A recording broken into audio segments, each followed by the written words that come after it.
Sweet Baby Inc. is one of the most hated companies within the video game industry, and we've all been talking a lot about the censorship sweeping across the internet, and that means they've gotten a little bit of a break when it comes to coverage, but we can't ignore them forever, and now it's time to roast them because Xbox has canceled Contraband, one of their upcoming games. I have a few different things to show off, but before I get into the topic, if you enjoy the content I create, check out the links in the description, join the community in my live streams, and consider supporting through Patreon or YouTube memberships. Now, most of the games that SBI have worked on have turned to trash. They really don't have a lot of wins under their belt except for God of War Ragnarok, but even then, that faced major backlash. Every single game they've worked on has faced some heavy criticism, and it really is because of them. If you look at that title, they race swapped certain characters, which is insane to do in a game about Norse mythology, but they, of course, are one of the most hated companies right now. We are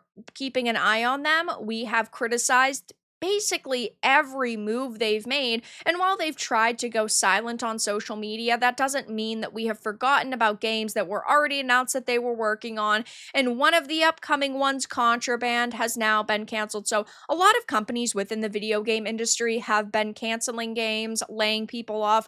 We might be seeing a shift in mentality for which games actually get funding and which games get left behind in the dust, but Contraband is one of them. It was actually announced all the way back in 2021, so you would think by 2025, right, it would be almost ready for release. Like, wow, they've been working on this for so long, but that clearly wasn't the case, because if it was close to launch, you'd think that Xbox would just say, okay, we'll put the rest of the money into it and we'll ship it and see how it does.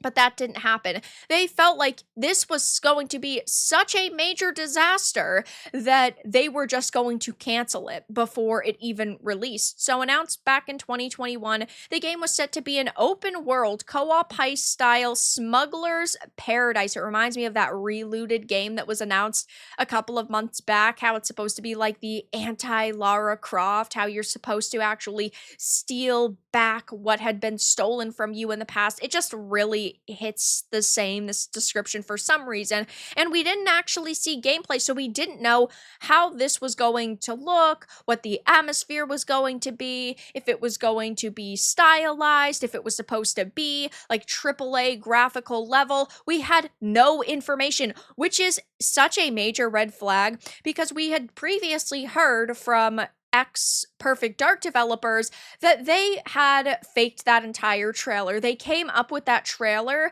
to market it to people and to see what the reaction was going to be, but the game really wasn't even close to being at that level of development. So that's why they canceled it, because it was so far away from launch, and there was initially a bit of backlash that they figured we're going to cut our losses now. And I think that this is going to be a trend within the gaming industry, where we see a lot of studios kind of doctoring trailers to gauge reaction, because then they're not dumping hundreds of millions of dollars into projects they're ultimately going to cancel. But we do know that this was going to be a Sweet Baby Inc. game. This is over on the DEI detected webpage. So on the Sweet Baby Inc. announced projects list, it was right here clear as day. And keep in mind that this webpage isn't the same anymore, because if you go to sweetbabyinc.com, it doesn't have the announced projects list or the partners page anymore, but there are archives and screenshots of the way it used to look. And on the list used to be Kill the Justice League, Sable, Hyper Lightbreaker, Motorfest, Spider-Man 2, Goodbye Volcano High, Breeze, God of War Ragnarok, Alan Wake 2, Battle Shapers, and of course, Contraband. They worked on sensitivity reading, character bios, and script writing. So everything that they possibly could have fucked up, they were going to. And this was going to face backlash no matter how good it looked or how excited people got, because people are boycotting Sweet Baby Inc. and similar narrative consultation companies, so there was no way that this was going to be a smooth ride for the developers. They were going to face major backlash no matter what, and it seems that Xbox was just like, this isn't far enough along in development. We've got this extremely controversial company behind it. We might as well cut it off now before we waste more money. And Sweet Baby Inc. has had several games come out over the past few months and all to major backlash. I mean, you have Tales of the Shire, which, oh my gosh, could have been such an amazing game. A cozy Lord of the Rings game set in the Shire with like cooking and fishing and maybe even romance systems, all of these wonderful features. And I had played it once on stream, and there's no way that I could play it again unless I was heavily compensated because it was just that bad. It was such a slap in the face to Tolkien fans and even just to gamers. I hate how developers market their games as cozy when they're actually just lazy and didn't know how to make a game. But in only 13 days since release, which was an all-time peak of 6,723, it has dipped to its 24-hour peak of 3,163, and in-game right now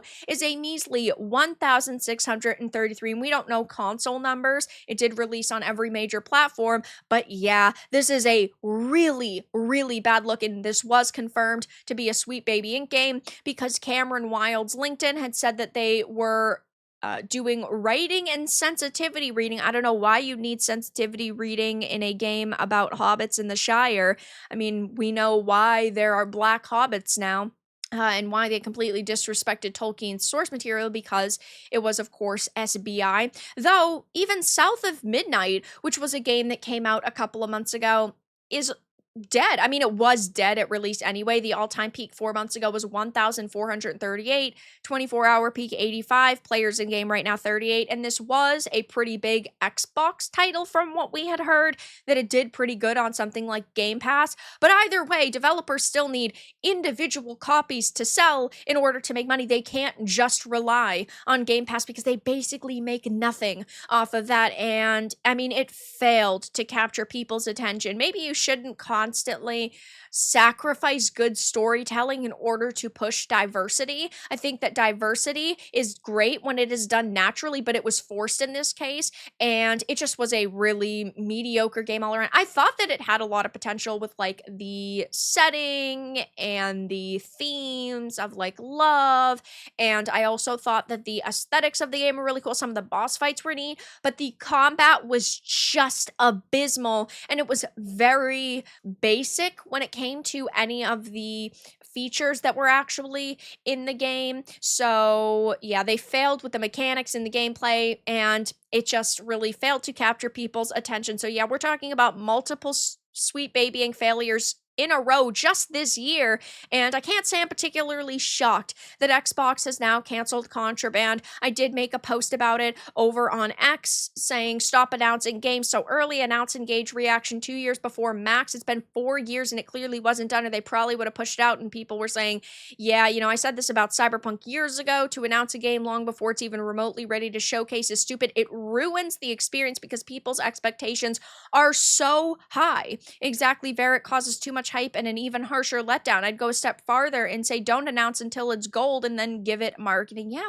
I mean, there are a lot of ways that they could approach this, and they haven't been approaching it properly. Yeah, that's gotta suck. Am I the only one who had no idea that this was even a thing? So I'll be keeping my eye on Sweet Baby Inc. Of course, like I've been keeping my eye on organizations such as Collective Shout. Though for now, that's all that I really had to discuss in this video. Let everyone know your thoughts in the comments below. If, of course, you found this important and informative, make sure to give it a like. And if you didn't, give it a dislike. I appreciate your support either way, but I'll talk to you all again in the next video really soon.